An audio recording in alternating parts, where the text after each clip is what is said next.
الحمد للہ رب العالمین والصلاة والسلام علی سید المرسلین وخاتم النبیین بإحسان الی یوم الدین اما بعد۔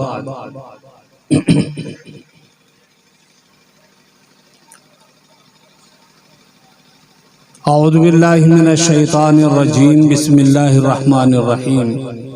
انا نحن نزلنا الذکر وانا لہ لحافظون۔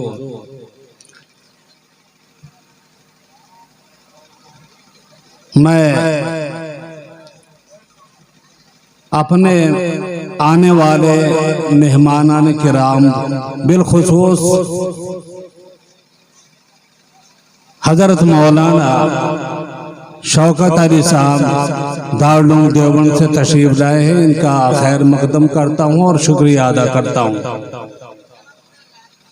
جو رابطہ مدارس اسلامیہ عربیہ کے محترم ناظم ہے پورے ہندوستان کے ماشاءاللہ، اللہ تعالی ان کے سائے میں مدارس اسلامیہ کی حفاظت فرمائے۔ میں یہ نہیں چاہتا کہ کوئی تقریر کروں، آپ حضرات کا بس شکریہ ادا کرتا ہوں کہ آپ تشریف لائے یہاں پر، لیکن قرآن مجید کی جتنی عظمت اور وقت آپ کے دل میں ہوگی تو آپ کو فائدہ پہنچے گا، اور اگر عظمت نہ ہوئی اور قرآن والوں کی عظمت اگر آپ کے دل میں نہ رہی تو پھر قرآن آپ کے پاس آنے والا نہیں ہے، نہ کوئی فائدہ پہنچے گا۔ چونکہ رحمت کی بارش سے اسی زمین کو فائدہ پہنچتا ہے جو پانی کو روکنے والی ہوتی ہے، اپنے اندر سما لیتی ہے۔ بنجر زمین کو کوئی اللہ کی بارش سے، اللہ کی رحمت کے قطرے سے کوئی فائدہ نہیں ہوتا۔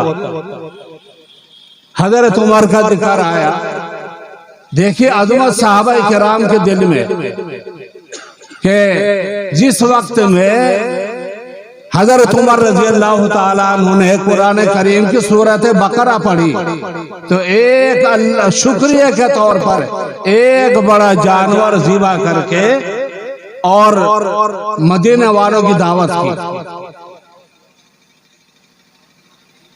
یہ عظمت کو جانتے تھے، اور اسی کا اثر تھا کہ فاروق اعظم رضی اللہ تعالیٰ عنہ نعوذ باللہ پیغمبر کو قتل کرنے کے لیے تشریف لے گئے، لیکن جب قرآن سے واسطہ پڑا تو موم ہو گئے اور فوراً اسلام قبول کر لیا۔ یہی صحابی ہے جو قرآن سن کر کے، اور بھی صحابی ہیں مگر بالخصوص یہی جو قرآن کریم کی آیت اپنی بہن سے سنی اور یہ مسلمان ہوئے۔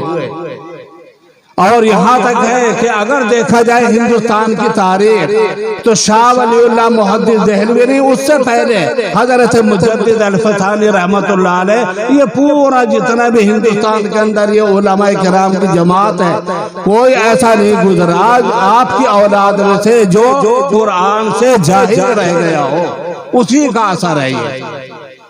حضرت مجدد الفتحانی رحمت اللہ علیہ کے چاروں بیٹوں میں سے کوئی ایسا بیٹا نہیں جو 24 دن میں قرآن کریم کا حافظ نہ ہوا ہو۔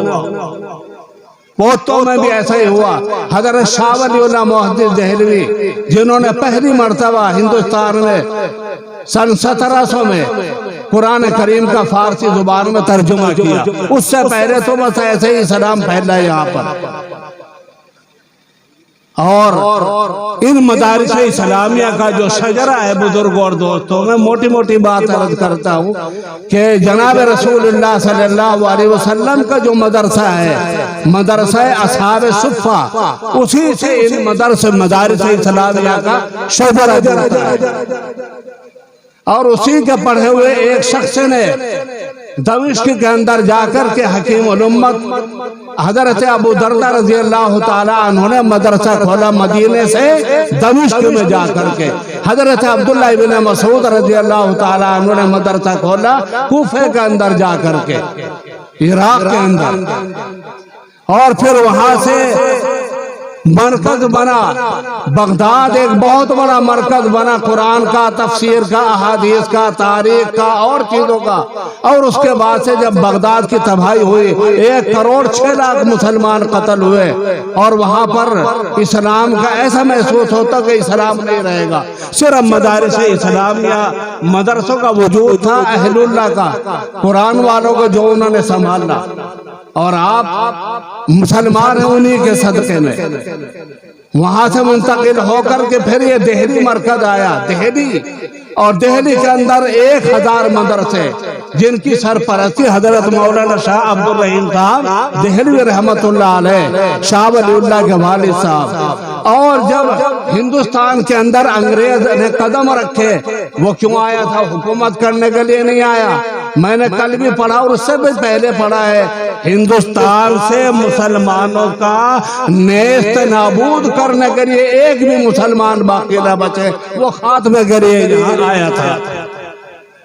اور کیا کہا اس نے کہا کہ ملک خلق خدا کی، ملک بادشاہ سلامت کا، بہادر شاہ ظفر کا، اور حکم کمپنی بہادر کا، یعنی انگریز کا حکم چلے گا۔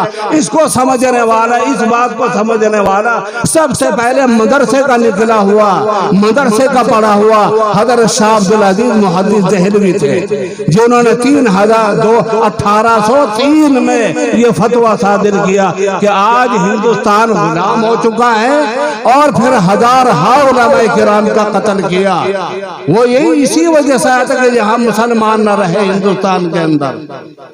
اور جو آپ کے 800 برس گزرے ہیں، 800 برس میں اختصار کرتا ہوں، جو آپ کی حکومت 800-900 سال رہی ہے باقاعدہ، 1857 کے بعد کی جنگ آزادی کے بعد میں اتنے ظلم کے پہاڑ توڑے گئے، علماء کرام کو چن چن کر کے یا تو قتل کیا گیا، پھانسی پر لٹکایا گیا، اور ان پر مقدمہ چلا گیا۔